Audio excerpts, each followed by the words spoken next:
O que é que o António acha? Não, eu acho que hoje o que as pessoas têm é uma grande aspiração de fazerem um bypass à política. E eu compreendo-as e acho que isso é desejável em muitos aspectos. Porque, eu queria só clarificar, o que são péssimos em democracia são as generalizações acríticas. E eu acho que em Portugal há um falhanço dos partidos e dos políticos em geral. Acho que sim, é evidente. Mas a reconstrução de Portugal só se fará com políticos, com alguns dos que estão e outros novos. Mas o rejuvenescimento da política, com estas estruturas de partidos, é muito lento. É muito lento. Mas nós temos... Há uma velha frase do Dr. Mário Soares que nunca foi tão importante. Nós temos que viver com aquilo que temos. Ou seja, os jovens estão errados quando pedem... É com aquela Constituição, com aquelas regras, com estes partidos que nós vamos ter que fazer a refundação de Portugal e a esperança. O bypass da política... o bypass da política muitas vezes é útil. Nós temos de nos habituar a não entender que tudo aquilo que podemos ter nos é dado pela política ou pelo Estado.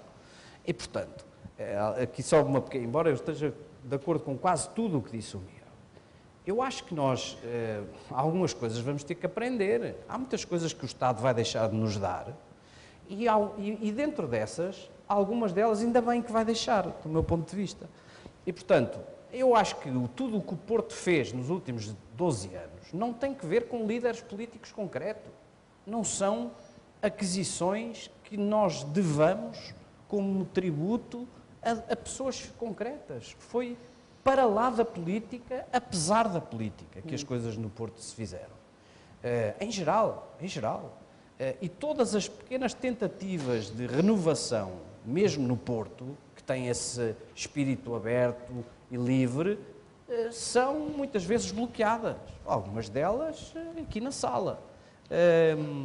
Portanto, eu não espero demasiadamente da política, pelo contrário, espero muito mais dos cidadãos, das universidades, das empresas, e acho que realmente, espero, mesmo para a cultura, Miguel, espero muito mais da livre ação das pessoas. Eu bem sei que sem Estado e sem subsídios, algumas franjas da criação serão prejudicadas.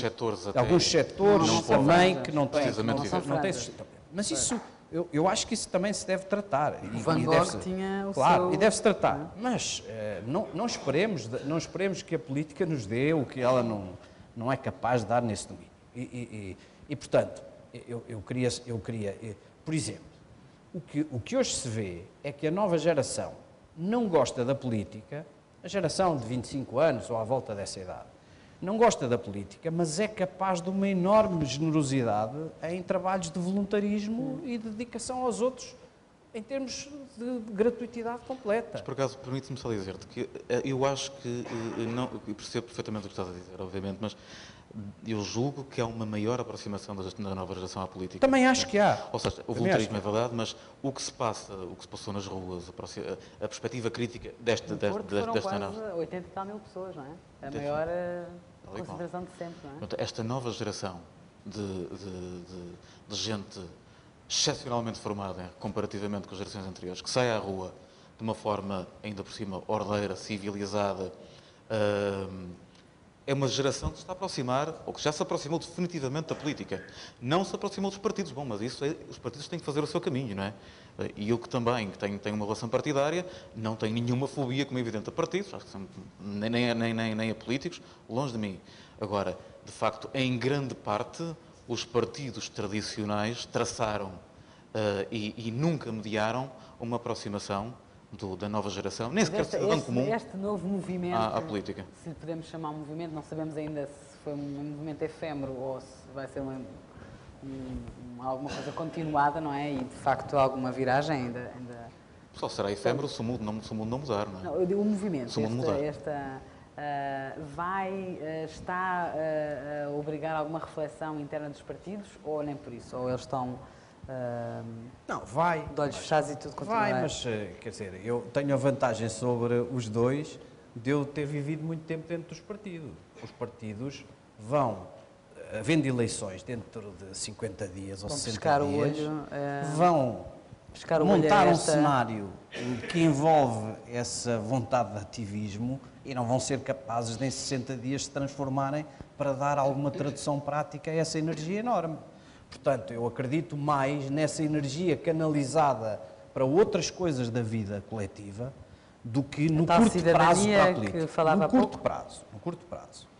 Sobretudo porque nós vivemos numa situação em que a pressão económica e financeira é profundamente inibidora e deprimente.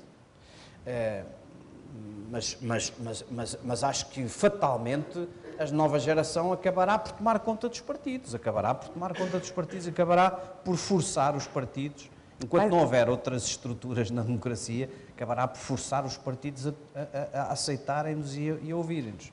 Agora, deixem-me dizer-lhes, só corrigir aqui uma pequena coisa. Eu nunca disse que o Porto não tinha massa crítica. O que eu disse, eu também não vim aqui para afagar o nosso portismo, que o meu é muito forte, mas há uma realidade. Por exemplo, a Alert e o tipo de empresas como a Alert. Há uma série de empresas no Porto, não com tanto sucesso, mas com projetos também atraentes e importantes e capazes de venderem em todo o mundo, mas essas empresas são um tipo de empresas, e aí há sucesso, e eu falei delas, tanto podem estar aqui como noutro sítio. É bom que elas gostem de estar aqui, e eu acho que elas estão aqui também um bocado por causa de um ecossistema favorável que o Porto, não foram os políticos, que o Porto fornece, que é a universidade, a abertura da universidade para a investigação, uma ligação muito fácil, algumas empresas com uma certa dimensão para poderem experimentar alguma coisa, embora a aspiração, a sua seja vender na Malásia, ou quanto mais longe melhor, não é? Portanto, a razão pela qual está aqui é uma escolha sua que em boa medida calhou, embora exista um ecossistema friendly, que em grande medida, do meu ponto de vista de observador, é dado pela universidade e pelo estilo e pela facilidade da vida nesta cidade. Mas nos outros domínios, onde não é assim, onde o tipo de indústria não é uma indústria que é muito desligada do terreno e que pode estar aqui ou pode estar noutro sítio qualquer, a realidade não é essa. Na indústria e noutros domínios dos serviços, a realidade não é exatamente essa. Portanto, eu não acho... O Porto tem massa crítica e o Porto tem uma capacidade para fixar as pessoas. Eu comparo com Lisboa. Lisboa tem uma grande capacidade de fixar as elites. Uma grande capacidade, apesar de... É muito diferente o problema da atração de Madrid ou de Londres sobre as elites em Lisboa do problema da atração de Lisboa relativamente às pessoas do Porto. Portanto, tem uma certa capacidade por tamanho, dimensão, desenvolvimento económico, centralismo típico, governo, instituições públicas, tudo ali concentrado, obviamente tem uma grande atração. O Porto tem uma atração completamente desproporcionada relativamente às suas capacidades naturais e à sua escala. Portanto, eu acho que tem massa crítica e essas instituições que fazem isso acontecer, que dão origem a esse ecossistema favorável, que apesar dos obstáculos consegue fixar pessoas, tem de ser um objeto do nosso grande carinho e admiração como cidadãos do povo. Deixa-me fazer um comentário ainda sobre isto. Em relação aos líderes do futuro, o que é que eles serão? Eu não tenho a exposição à política, acho que temos de ter políticos, temos de ter pensadores, temos de ter cada vez mais artistas. Isto porque eu sou uma pessoa com uma visão um bocado radical em relação àquilo que serão os próximos 40, 50 anos. Acredito profundamente nesta teoria agora da singularidade, que no fundo é materialização de uma coisa que eu andava a falar há muito tempo e às vezes as pessoas reagem mal, que é, nós estamos como sociedade num processo de explosão do conhecimento que não tem provavelmente paralelo e que nos conduzirá a coisas tão radicais como passarmos a ter máquinas que pensam melhor e mais rápido do que nós. Aponta-se a data de 2045 para um momento em que as máquinas e o networking dessas máquinas consegue superar aquilo que é o networking humano e a humanidade na sua capacidade de tomar decisões e pensar, etc. E nós não estamos 4 anos depois do último jornal no planeta a ser impresso, segundo o estudo. Em 2041, o último jornal em papel será impresso Esses estudos nunca dão no certo. planeta. Portanto, significa que é Sim. só à espera do tal Mas na minha área, robô que pensa melhor do que nós. na minha área, Não sei qual será a relação entre... na área das ciências da vida, um outro exemplo, que é, nós estamos quase para vencer a morte. Pois eu sei que está agora Eu dedicado a esse tema. acredito profundamente nisso. E, portanto, nós não estamos preparados para isso.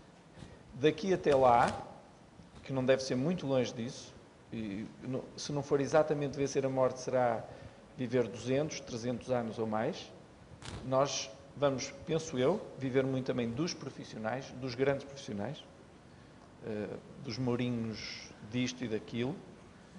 Acho que os líderes serão muito os profissionais também, os grandes músicos, mas também os grandes pensadores. Vai haver uma carência enorme de pensamento, porque há tanta evolução na técnica, não é? que embora haja muita liderança pelo exemplo, pelo grande profissional que motiva outros, acho que vamos precisar muito de pensadores também. Só aqui um lado mais do absurdo, mas aplicado a esse seu estudo, que eu sei que está a estudar e a trabalhar nisso, no Vencer a Morte, aplicado a ditadores, ou seja, líderes maus, digamos, vamos ter o Gaddafi 300 anos. É um bocado assustador, não sei se queremos vencer essa... Será a seleção artificial depois. Mas é interessante dar esse salto à frente, porque eu ia precisamente perguntar aos nossos 3 convidados como é que vão ser os líderes portugueses em 2030. Faço ideia. O que é que, no momento em que estamos hoje, com este descrédito atual, com, de certa maneira, um questionar sobre se este Portugal que nós inventamos na democracia é o Portugal que nós queremos, isto vai nos levar para onde? Em termos de liderança. Eu sou otimista, quer dizer, eu sou profundamente pessimista no curto prazo, mas sou um otimista nesse horizonte que a Bárbara dá. Eu sou otimista. Portugal passou por situações piores, de vários pontos de vista bem piores do que esta. E eu acho que eu acredito profundamente na importância da informação e na importância da educação. E, portanto, hoje Portugal é um país que, do ponto de vista da educação e do ponto de vista da informação, é um país com condições muito melhores do que as que existiam há 30 anos. E, portanto, com um potencial de se reinventar muito grande. Portanto, eu não estou aflito com o médio prazo. Estou angustiado com o curto prazo. E acho que os líderes, deixe-me só dizer, o que é que são os líderes?